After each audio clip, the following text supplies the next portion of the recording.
Happy Sunday, YouTubers. I took my glasses off because I'm inside and my picture window is causing a huge glare, so apparently I don't have anti-glare on my glasses. Um, so I know I said I was going to make a video last night, but my middle-aged, my crazy social life had me in bed early, as is usual. So I figured I would take a minute while the house is quiet and kind of talk a bit more. Here comes Crazy Cat. Sorry about the bouncy.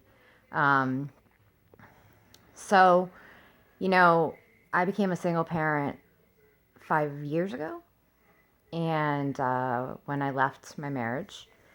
And since then, I've mentioned that I'm a people person in that I like hearing other people's stories. I like reading blogs and watching video blogs of people that I can relate to that could potentially relate to me if they knew me in real life, and knowing I'm not alone.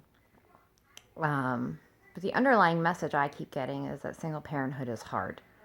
And not that I'm saying it isn't, but I think, for me, co-parenting would be 100 times harder. Um, it's my control freak side. And, even when I was married and had my daughter, I was technically doing it on my own. So I've never had a 50-50 parenthood situation. And so for me, it's really the only life I know is me and my kids. So while it's hard, no doubt, raising Will by myself 98% of the time, it's more isolating than it is hard.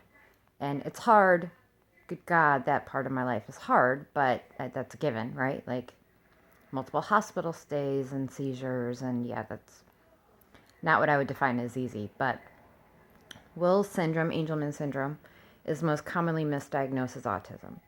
So, it gives you kind of an idea of what we're dealing with if you don't know what Angelman syndrome is. However, his is actually caused by a defect in a chromosome 15.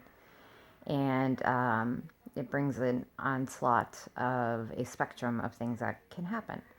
So we just recently went through a long span where taking him in public by myself, now that he's bigger and stronger, just didn't work. Lots of meltdowns over sensory situations where he just couldn't handle all of the sensory stuff he was intaking, and removing him from those situations was beyond hard for Gabby and I. But in the past 3 weeks, I've actually been able to venture out with him by myself, tiptoes, baby steps, and he's doing remarkably well. So he's just started kindergarten, which I think has a lot to do with that, but I'll take it. So in my isolation, which just seems to naturally happen, like people pull away and, you can't do what you used to do pre-will. So, my plans in life were I had left my marriage and I was going to make it on my own. I was going to go to nursing school. It was going to be me and Gabby against the world. And quite literally, 2 months after I left, the universe said, think again.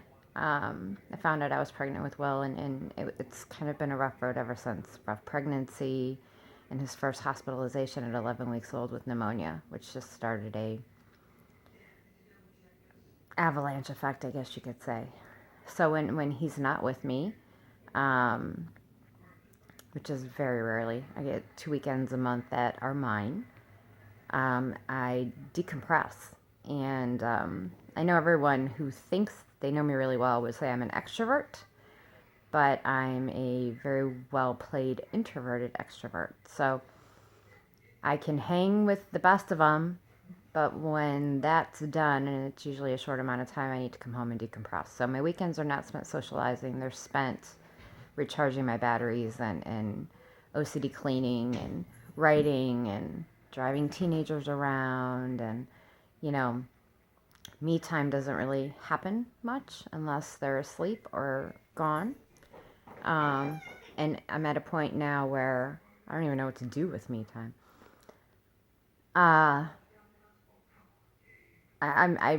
don't want to spend the time on this video blog bashing people in my past, but, my daughter mentioned the other day that she wished I would date. She wished, I'd hang out with her friend's mom, and that I need people in my life. And, I'm in therapy right now for some stuff going on that I'm trying to heal and kind of change a family streak of badness.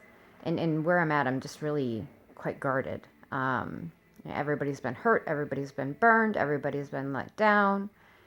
And some of us, consciously or unconsciously, set ourselves up for disappointment time and time again in people. I just recently coming out of a ridiculously painful letdown and loss, and still dealing with that. And as a result, my moat is full of super angry, hungry crocodiles, and the drawbridge is drawn tight, and the army is ready. So letting people in is just really hard. So this, my Facebook, my Twitter, my Instagram, my blog, and watching other people's video blogs, bouncing cat again, sorry. It's kind of my way of allowing people in at a distance and getting to know people. So I'm hoping to do that here. Find people who get it. So, that's kind of my point in all this, is that, yes, this life is hard, but it's also extremely isolating. That's Lucy. She's our crazy 4-month-old kitten. And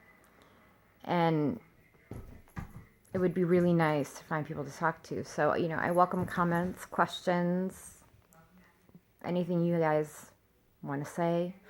Shut up, Melissa. I hear that a lot. But comments are going to be approved. Not because I only want sunshiny praise and, oh my God, Melissa, you're the best, which I don't expect at all. But because in my past, individuals and individuals connected to other individuals have used my form of therapy, which my therapist would say is part of what my problem is, but bygones, to broaden their own agenda, to slam me, to give me their opinion, which quite honestly, when you chose to walk away and cause pain and destruction, your opinion really doesn't matter anymore. So for that, I will be approving comments, and 99% will get through. It's that 1% that I don't want tarnishing what I'm trying to do here. So if you have questions about me, about my life, about Angelman Syndrome, about epilepsy, about why is this guy blue, I don't know if I can help you on that one. Feel free to ask. Or if you just think I'm wasting space and time on the internet, that's very fair too. So, I don't know, I assume in future vlogs we'll get into the rough and tumble parts of my life, the rough and tumble parts of my psyche I'm learning to deal with. A result of my family life. And again, I won't be bashing those who gave me life, because they like to then use that against me also, even though they've disowned all their children. I do have some stuff I'm dealing with. I think we all have stuff we're dealing with. It's quite stigmatizing, but I've decided to own it. And I know it's not my fault. And it doesn't put my children in danger. It does, however, make my ability to choose people really shitty. So I'm working on it. 41 years old, I finally decided and found a therapist who recognizes it, and we're going to work on it. I'm not quite sure how I'm going to reverse 41 years of thinking, but damn it, we're trying. So that's about it. Single mom, working a full-time job, doing my thing, dealing with my own issues, anxiety, depression, some personality stuff. A child who's medically fragile, and a, oh my God, hormonal 14-year-old teenage girl. But I wouldn't trade it for anything. So, it's a dreary Sunday here in northeastern Ohio. Fall is definitely coming. And I get to grocery shop today. So I've decided that's the other part of single parenting. I hate that I can't tag somebody in to do those things I hate doing every damn weekend. But then again, I'm okay with it. So I hope you all have a great Sunday, doing whatever you do. footballing, Sunday funding, laying around watching Netflix, whatever strikes your fancy. And I'm sure I will talk to you guys soon. I look forward to hearing from anyone. Yeah, I guess that's it. Have a great day.